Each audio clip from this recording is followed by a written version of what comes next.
Hola, ¿qué tal? Y lamentablemente tenemos que hablar del tema inflación, porque este dato del 6,7% de marzo sorprendió absolutamente a todos por el alto nivel de la suba de los precios, muy por encima de los pronósticos más, bueno, los pronósticos más negativos o más adversos que había, porque se estaba hablando al principio de un 5,5, después cuando trascendió que iba a ser con un 6%. Algunos se atrevieron a decir, bueno, daría 6,3, 6,4 y finalmente terminó con un 6,5, 6,7%, perdón, llevando la inflación realmente a niveles elevadísimos porque es la inflación mensual más alta desde abril del 2020. La característica que tiene esta suba de precios es que golpea muy fuerte en el precio de los alimentos y en el tema de la ropa y vestimenta. Los datos oficiales están marcando que en los últimos 12 meses los precios de los alimentos aumentaron, estoy mirando acá bien el número, 61,4%. Y la vestimenta, o sea, las prendas de vestir, 68,3%.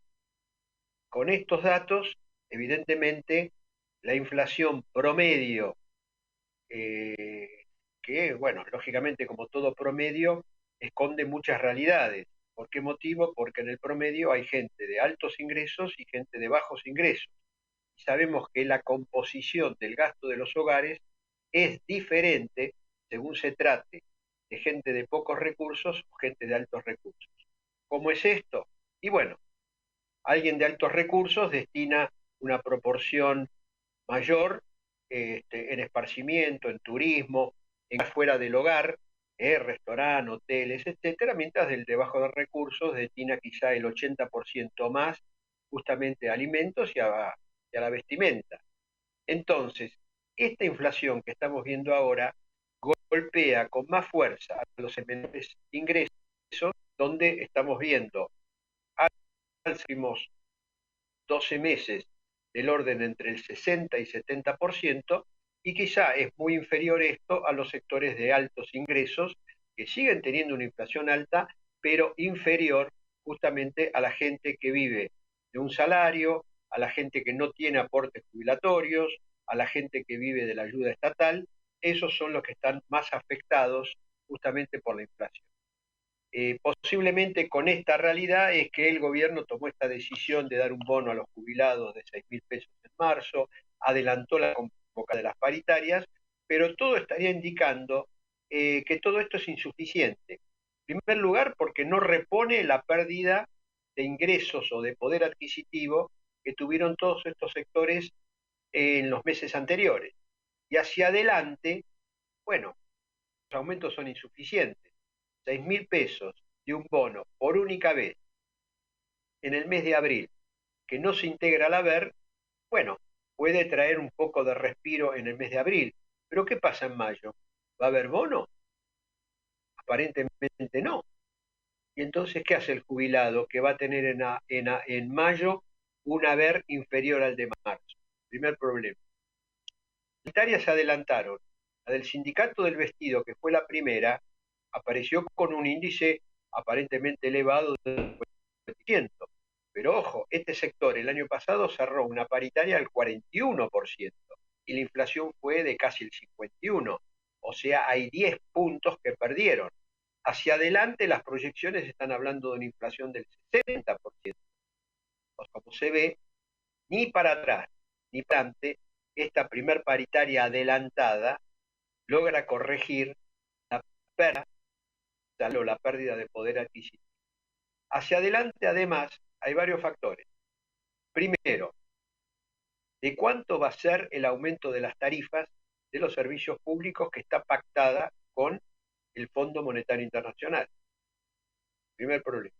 Segundo problema, ¿cuál va a ser el ritmo de devaluación del peso oficial, o sea, la suba del tipo de cambio oficial, por donde se canaliza todo el comercio exterior, y comercios y exportaciones, que también está acordado con el Fondo Monetario Internacional?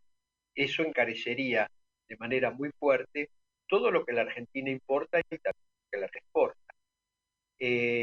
segundo lugar, el Banco Central aumentó la tasa de interés, sí, correcto, la tasa de interés, tanto para los fijos como para las colocaciones del Banco Central, las famosas LELIQ, etcétera, pero aparentemente resulta insuficiente, porque la corrección o la suba es inferior en cuanto a aquel que hace un plazo fijo gráfico,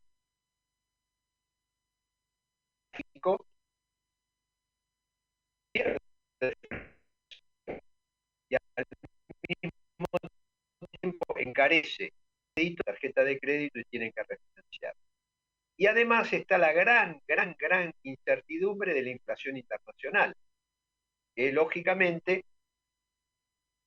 a partir de la invasión rusa a Ucrania, agravó especialmente en el rubro energía y en el rubro alimentos.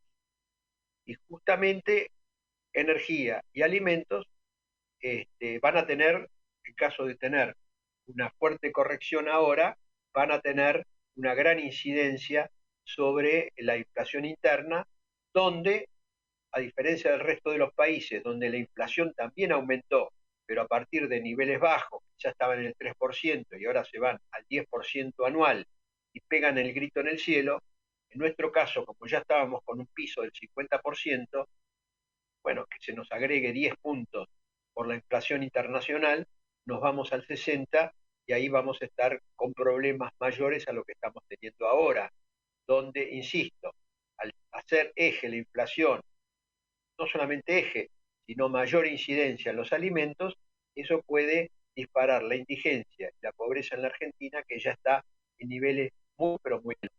Bueno, hay un factor que es importantísimo de definir la inflación futura, el poder político.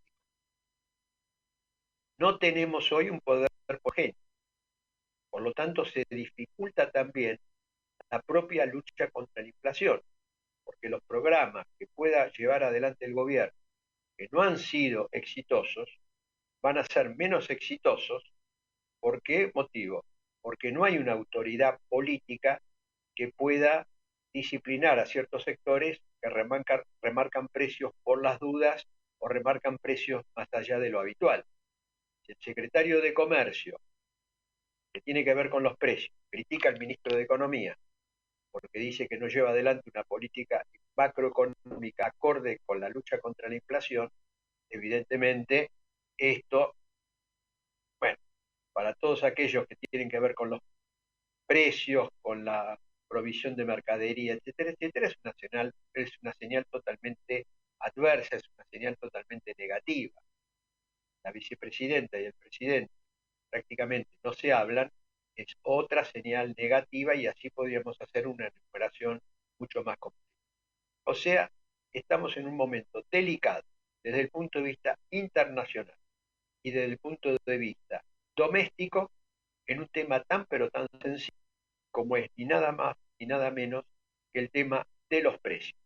Y sabemos que en estos precios, en relación a las jubilaciones y a los salarios y jubilaciones están corriendo muy por detrás, cada vez a una velocidad mucho mayor. Desde el fin del año pasado, la inflación en lugar de disminuir fue en ascenso. Arrancó en enero, enero fue superior a diciembre, febrero fue superior a enero, marzo es muy superior a febrero.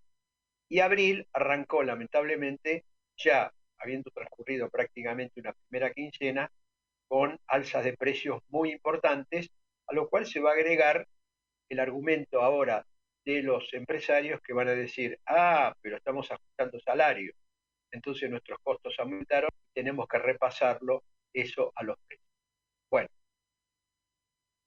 creo que las autoridades deberían ponerse un poco las pilas y ver cómo enfocar este problema que es prioritario y donde los acuerdos, lamentablemente, con el Fondo Monetario Internacional no ayudan porque ya todo el mundo sabe que se vienen aumentos en los servicios públicos más allá de lo que se había dicho al comienzo, donde la SEC va a llevar aumentos del orden del 40% o menos para los de menores recursos, pero ahora el Fondo Monetario Internacional, con el argumento de la crisis mundial, está pidiendo porcentajes mucho más elevados. ¿Y cuál es el problema que hay ahí? Las auditorías. ¿Qué pasa si viene el Fondo Monetario Internacional, que va a venir cada 3 meses, y hace auditoría y saca tarjeta amarilla porque no se está cumpliendo algunas cosas y amenaza después de sacar algunas tarjetas amarillas con una tarjeta roja? Bueno, apelo a estos símbolos futbolísticos para ver que tenemos hacia adelante un estrés político, un estrés económico, un estrés financiero y un estrés inflacionario muy pero muy agudo. Nos reencontramos la próxima semana.